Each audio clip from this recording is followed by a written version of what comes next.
Lecture 10 part सी में आपका बहुत बहुत स्वागत है। हमने अपनी इस ग्रेडियंट डिसेंट की जर्नी में, इस यात्रा में हमने बहुत सारे एल्गोरिथम्स देख लिए हैं। हमने स्टार्ट किया था जिसे हम कहते हैं बैच ग्रेडियंट डिसेंट से, और फिर हमने मोमेंटम मेथड्स की बात करी थी, और स्पेशली हमने हमारा पिछला लेक्चर था उसमें हमने बात करी थी एडाग्रेड नाम के एल्गोरिथम की, जहाँ पे हमने एक बहुत ही सिंपल आइडिया जो कि अभी तक यूज़ नहीं हुआ था उसको पहली बार इंट्रोड्यूस किया था। और वो आइडिया ये था कि जब हम अपने पैरामीटर्स, जो ऑप्टिमाइजेशन पैरामीटर्स हैं, जब उनको अपडेट कर रहे हैं, तो जो हमारे पैरामीटर्स हैं वो एक तरह से वेक्टर हैं।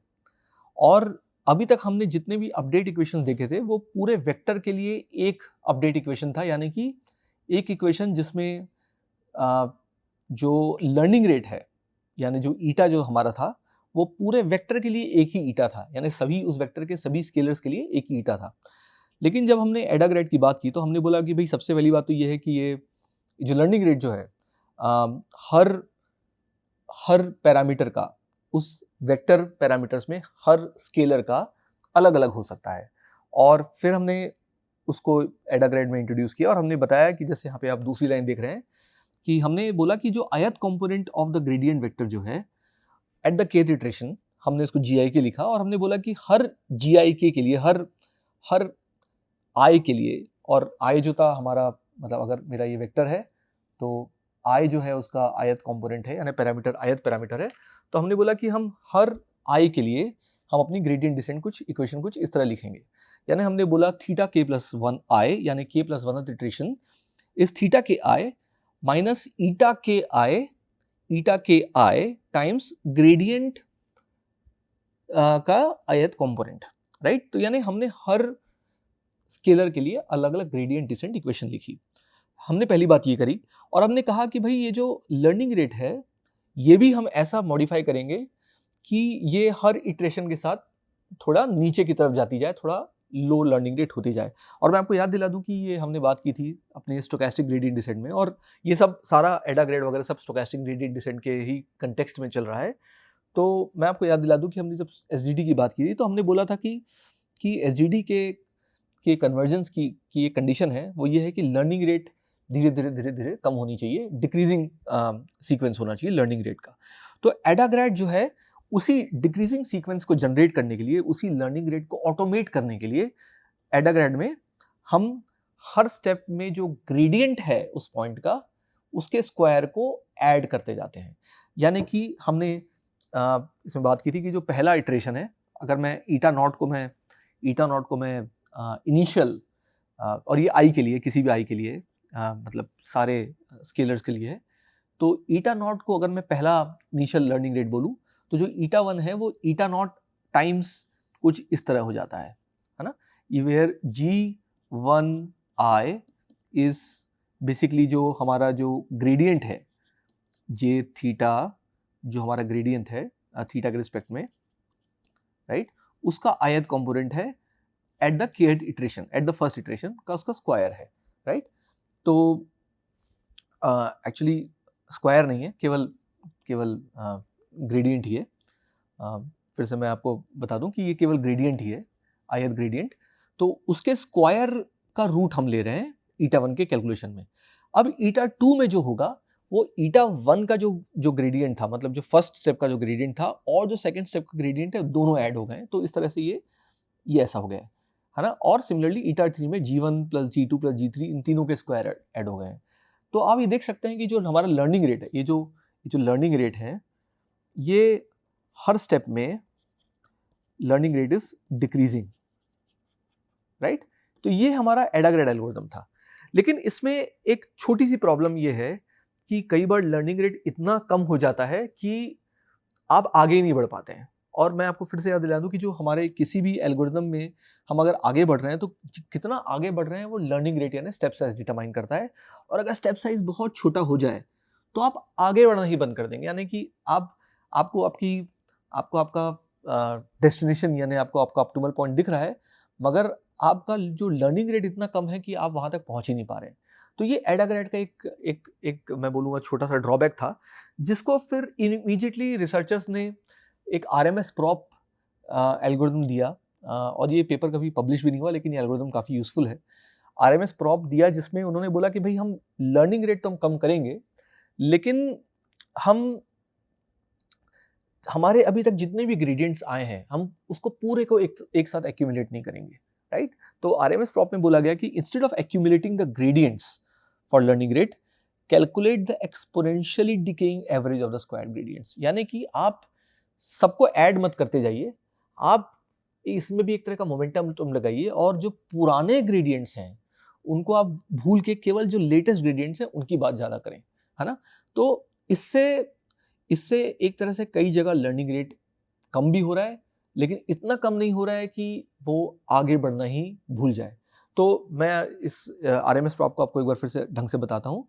तो आरएमएस प्रॉप का जो मेन इक्वेशन है वो ये है, और ये आर के प्लस वन जो है, आर के प्लस वन आप समझ लीजिए ईटा के ही है। अब यहाँ पे ईटा के को आर के बोल दिया गया है, यानी कि जो माफ़ कीजिएगा ये जीके ही है, लेकिन जीके को हमने एक नया टर्म दिया है आर के प्लस वन या आर के।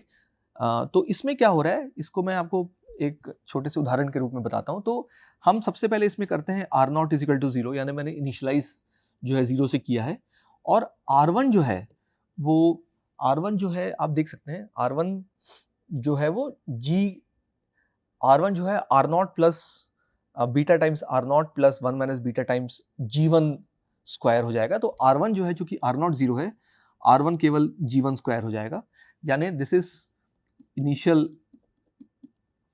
Initial R and this is in step one. यानी कि जब मेरा पहला डेटा पॉइंट आया तो मेरे पास आर1 ये आ गया है, और आर2 जो है वो वन माइनस माफ कीजिएगा beta times of R1 plus one minus beta times of G2 square हो जाएगा। यानी R2 में स्टेप 2 में ये this is for step 2, R2 में हमने उस समय का ग्रेडियंट का स्क्वायर को लिया है और उसको वन माइनस बीटा से मल्टीप्लाई किया है, और पिछले वाले ग्रेडियंट को हमने एक तरह से मोमेंटम की टर्म की तरह डाल दिया है। तो पिछला वाला ग्रेडियंट भी इस वाले ग्रेडियंट में आ गया है, ठीक है।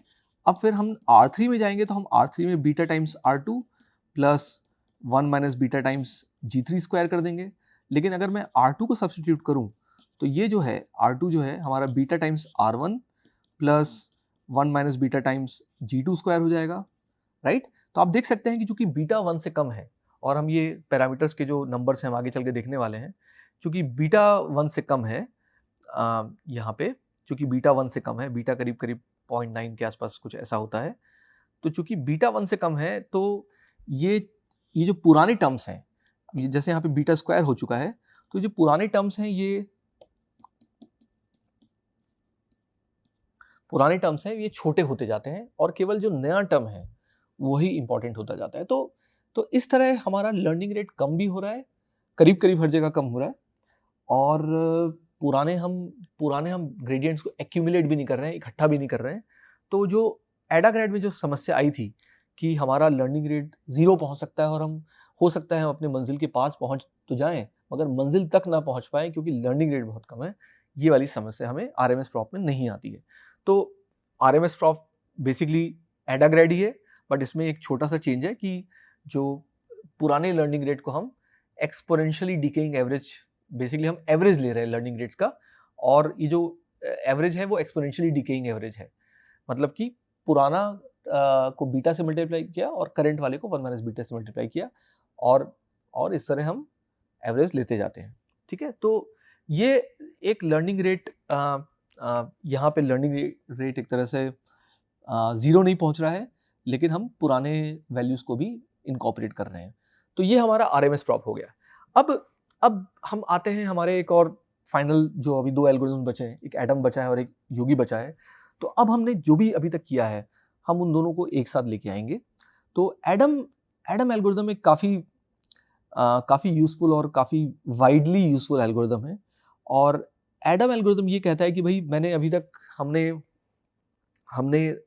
दो चीज़ों की बात करी है। हमने एक ग्रेडियंट की बात करी है जिसमें हमने मोमेंटम की बात करी थी, यानी कि मैं किसी भी स्टेप में जो मेरा ग्रेडियंट है, मैं सिर्फ उस जिस दिशा में मुझे जाना है उसमें मैं केवल उस दिशा की बात नहीं करूंगा, बल्कि जो मैं पहले जहां आया था उस दिशाओं को भी, उन वेक्टर्स को भी यूज करके अभी का करंट का दिशा इसका निर्धारण करूंगा, इस पर निर्णय लूंगा।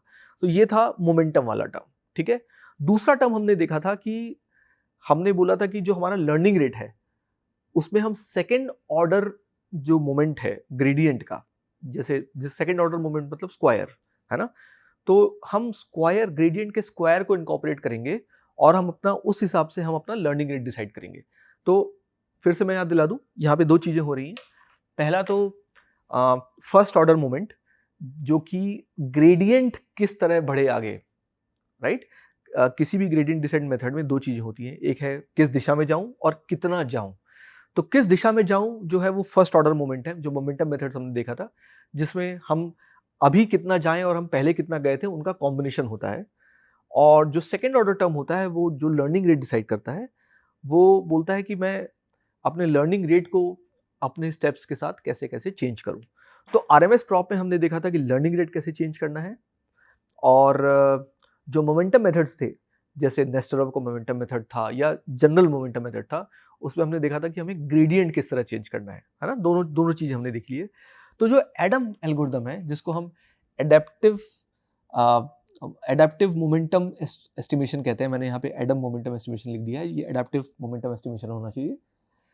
एडेप्टिव मोमेंटम एस्टिमेशन मेथड जिसको हम कहते हैं, ये बोलता है कि अब मैंने दोनों ही जो हमने अपने दोनों इनसाइट्स हैं कि ग्रेडियंट किस दिशा में जाए और लर्निंग रेट किस तरह चेंज हो, ये दोनों को एक साथ इनकॉर्पोरेट करता है और इन दोनों को मिला के हम एडम एल्गोरिथम बना देते हैं। तो ये काफ़ी स्ट्रेट फॉरवर्ड एल्गोरिथम है और मतलब इसमें आप देख सकते हैं कि जो हमारा V है, यानी this is the gradient and this decides the learning rate, right. यानी कि जो हमारा नया थीटा होगा, जो थीटा जिसको मैं थीटा k + 1 बोल रहा हूँ, वो थीटा k माइनस हमारे इस टर्मिनोलॉजी के हिसाब से थीटा k माइनस VK हो जाएगा और टाइम्स इसमें एक ईटा रहेगा अंदर में, और VK के अंदर में ही ईटा है, आप ये मान सकते हैं। और जो हमारा जो लर्निंग रेट है वो बेसिकली डिसाइड होगा इसके हिसाब से, जो हमने पिछले आरएमएस प्रॉप में देखा था कि eta K is eta by root of R K I plus epsilon. Learning rate कुछ इस हिसाब से डिसाइड हो जाएगा। आर के ये रूट आर के है और प्लस एप्सिलॉन एक पैरामीटर है जो कि फिक्स रहता है। तो ये बेसिकली आप समझ लीजिए कि जो एडम है वो आरएमएस प्रॉप और मोमेंटम मेथड्स का मिक्सचर है। दोनों आरएमएस प्रॉप के का जो लर्निंग रेट वेरिएशन हमने देखा था और जो मोमेंटम मेथड्स जो हमने देखे थे, ये इन दोनों का एक तरह से मिश्रण है और इन दोनों को मिलाकर हम एडम बता देते हैं, ठीक है। तो ये है एडम एल्गोरिथम। अब मैं अपने आज के आखिरी एल्गोरिथम में आता हूँ और इन सब एल्गोरिथम्स को हम पाइटॉर्च में एक जो बड़ी कोडिंग एक्सरसाइज करेंगे हम उसमें देखने वाले हैं कि हम इनको कैसे इनकॉर्पोरेट करें, हम इन एल्गोरिथम्स को कैसे पाइटॉर्च के जो स्टैंडर्ड मॉड्यूल है उसमें कॉल कैसे करें, हम ये देखने वाले हैं। एनीवेज, तो फाइनली योगी एल्गोरिथम की हम बात करते हैं। तो वैसे तो एडम बहुत बढ़िया चलता है, लेकिन इसमें थोड़ी सी प्रॉब्लम थी। वो प्रॉब्लम ये थी कि कई बार एडम एल्गोरिथम जो है वो स्ट्रिक्टली डिक्रीजिंग स्टेप साइज वो प्रोड्यूस नहीं करता है। और ये एडम की प्रॉब्लम नहीं है, ये आरएमएस की प्रॉब्लम भी है, आरएमएस प्रॉप की प्रॉब्लम भी है। हालांकि एडाग्रेड में प्रॉब्लम नहीं थी क्योंकि उसमें स्टेप साइज स्ट्रिक्टली डिक्रीजिंग था, लेकिन वो इतना छोटा हो जा रहा था कि वो हम वहां तक पहुंच नहीं पा रहे थे। एडम की प्रॉब्लम ये है कि वो उस प्रॉब्लम को तो सॉल्व कर रहा है, लेकिन एक नई समस्या इंट्रोड्यूस कर दे रहा है कि हमारा जो एल्गोरिदम है वो कई बार ऐसे स्टेप साइज प्रोड्यूस कर रहा है जो कि डिक्रीजिंग नहीं है। तो इन मतलब कुछ प्रॉब्लम्स एडम ने सॉल्व करी, लेकिन कुछ नई समस्या इंट्रोड्यूस करी, ठीक है। कुछ प्रॉब्लम्स मतलब आरएमएस प्रॉप वाला जो हिस्सा है एडम का, उसने नई समस्या इंट्रोड्यूस कर ली। तो उस समस्या के समाधान के लिए जो एक नया एल्गोरिदम आया, योगी एल्गोरिदम आया, जो कि समझ लीजिए आप अभी तक का लेटेस्ट और सबसे स्टेबल एल्गोरिदम है योगी एल्गोरिदम। वो 2018 में रिसर्चर्स ने बोला यानी हमें दिया, और इसमें इन्होंने एक बहुत ही सिंपल सा एक छोटा सा स्टेप जिसमें है चेंज किया। तो मैं इस पे आऊँगा, लेकिन सबसे पहले हमें समझना पड़ेगा कि एडम एल्गोरिदम हमेशा जो डिक्रीजिंग स्टेप साइज है वो हमेशा नहीं देता है, और कई बार अगर स्टेप साइज हमारा नॉन डिक्रीजिंग हो जाए, और ऐसे एग्जांपल्स आप आराम से प्रोड्यूस कर सकते हैं जहाँ पे एडम के होने के बावजूद भी स्टेप साइज जो है, जो लर्निंग रेट है वो डिक्रीज नहीं हो रहा है, जैसे जैसे हमारा इटरेशंस आगे बढ़ रहे हैं। तो इस प्रॉब्लम को सॉल्व करने के लिए योगी आया, और योगी एल्गोरिथम में एक बहुत ही सिंपल सा प्रावधान रखा। उसने बोला कि देखिए यहाँ पर ये जो पार्ट है, ये वाला जो पार्ट है, इसमें इसने ऐड कर दिया। तो आप अगर इसे ध्यान से देखें तो ये पार्ट पहले नहीं था, पहले केवल ये था, यानी कि R K plus one I is beta 2 times R K I plus 1 minus beta 2 times G K plus 1 I square, right. ये था एडम के अंदर में। यहाँ पे उसने इसी चीज को, यहाँ पे एक नया टर्म इंट्रोड्यूस किया है, साइन, और ये बोलना चाह रहा है कि ये जो are K I minus ji K plus 1 I square का जो साइन है वो डिटरमाइन करेगा कि ये यहाँ पे प्लस होगा कि यहाँ पे माइनस होगा। आप अगर ध्यान दें तो यहाँ पे ये हमेशा प्लस है, plus 1 minus beta 2 times G K plus 1 square आए, मगर इसी को यहाँ पर इन्होंने यहाँ पे माइनस और यहाँ पे एक साइन इंट्रोड्यूस किया है। तो इन्होंने बोला कि अगर मेरा are K I ji K plus 1 I square से बड़ा है, ठीक है, यानी अभी तक मैंने जितना ग्रेडियंट एक्यूमुलेट किया है, या जो भी एवरेज ग्रेडियंट एक्यूमुलेट किया है, एक्सपोनेंशियली डिक्रीजिंग ग्रेडियंट एक्यूमुलेट किया है, अगर वो करंट ग्रेडियंट से बड़ा है, के स्क्वायर से बड़ा है, ठीक है, तो हम इसमें आर के आई माइनस ये कर देंगे, अदरवाइज हम इसे उल्टा कर देंगे। साइन मतलब कि ये जो डिफरेंस है, यानी ये जो नंबर है are K I minus ji K plus 1 I square, ये जो नंबर है इसका साइन, यानी अगर ये पॉजिटिव है तो यहाँ पॉजिटिव, अगर ये निगेटिव है तो ये निगेटिव। तो निगेटिव के केस में ये माइनस हो जाएगा, यानी यहाँ पे ये वाला जो साइन है ये पलट जाएगा। तो मैं आपको यहाँ पे थोड़ा फिर से साफ से लिख के दिखा दूं कि ये कुछ ऐसा है, यानी are K plus 1 I is R K I minus 1 minus beta 2 times sine of R K I minus ji K plus 1 I square. यानी अगर ये नंबर पॉजिटिव है, तो ये ऐसी कैसी रहेगा, if this is negative then this into this becomes positive, and आपका जो आर के आई है वो और बड़ा हो जाएगा। क्योंकि ये नेगेटिव होने का मतलब क्या है, इस मीडियम टर्म जो बीच का टर्म है, इसके नेगेटिव होने का मतलब ये है कि जो मेरा करंट ग्रेडियंट है वो एक्चुअली अभी तक जो एक्यूमुलेटेड है उससे बड़ा है, राइट। और हम चाहते हैं कि हमारा जो स्टेप साइज है वो डिक्रीजिंग स्टेप साइज हो, है ना। और इसके लिए हमने ये साइन वाला टर्म एल्गोरिथम्स में हमारे जो रिसर्चर्स हैं, योगी एल्गोरिथम्स के रिसर्चर्स हैं, उन्होंने इंट्रोड्यूस कर दिया है।